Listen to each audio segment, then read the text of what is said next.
you've traveled to visit one of Mary Magdalene's sites in the south of France, the Grotto of La Sainte Baume. Are there any particular moments or experiences that stand out to you from any of the time you spent there? Yes, well, so let me say, so this is the French myth of Mary Magdalene. She arrives at the shores of France after the crucifixion, and she preaches. She converts people there, and then decides to retire into a cave as a hermit, and live the last 30 years of her life there in nature alone. However, she's being lifted up to heaven 7 times per day by angels to eat manna and to listen to the music of heaven, which is gorgeous. Yes. We are working on the music of heaven. Yeah, I know. When you said that, I was like, oh my God, I can't imagine how that's going to show up in the play. Yeah, okay. So the place is called Santa Baume, and for Santa Baume, they say, and for centuries has been venerated as that cave, Mary Magdalene cave.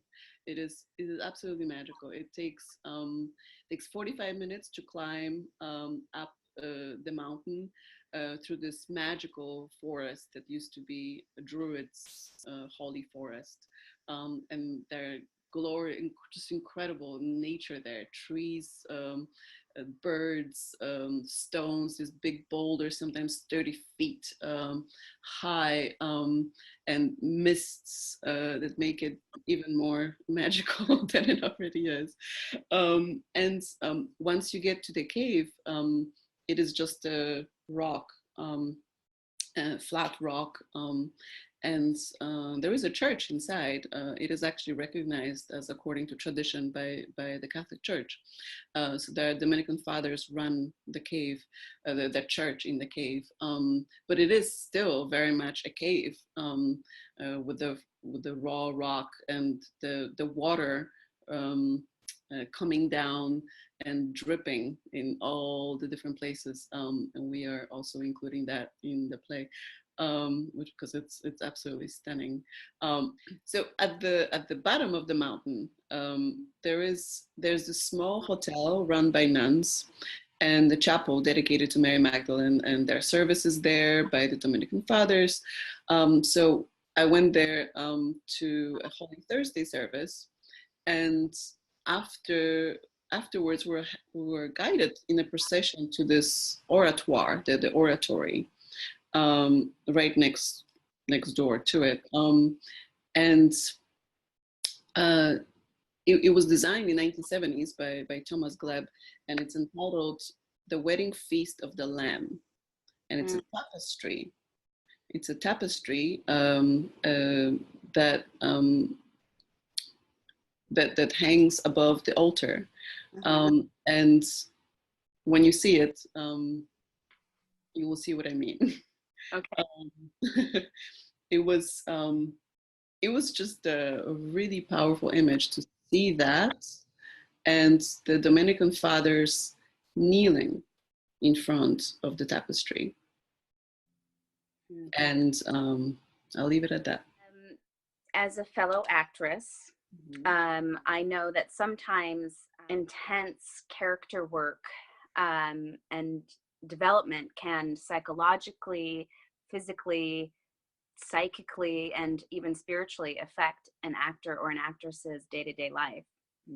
So I'm curious how your creative process developing the character of Mary Magdalene has, if it has, affected your day-to-day life, and maybe what's shown up around that.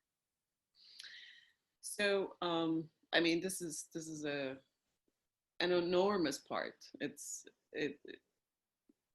scares me. It used to scare me much more than it does now. Now it just inspires me, really. Yeah. It makes me so excited to step into all that she is. Well, all that I can. But so it's an enormous challenge. Yeah, it's an enormous challenge. I feel like I know that I have to do so much work with my physicality, with my vocality, with my mind, emotions, spirituality. It's it's a it's just a large it's just a large amount of work. It's just takes over, it really takes over my life, in the best way possible, because these are all the things that I want to explore as a human, and I get to learn about all these different spiritual practices also, and beliefs, which expands my belief, and deepens my own practice, and the biggest thing has been this image of God. I grew up with the male image of God, and to all of a sudden be introduced to all these traditions, and of the two, of the male and female God, into being one, it mind blowing and so powerful. You know, again, why? So, I ended up, my belief has expanded in that way, and I love this image of Father God, and Mother, of Father God, which is sky, and Mother Goddess being the earth. That is completely revolutionizing my spirituality as well. To include nature, and the earth. That it's not just out there in the sky. It is incorporated. It is together. It's she makes me connect with nature in a really deep way.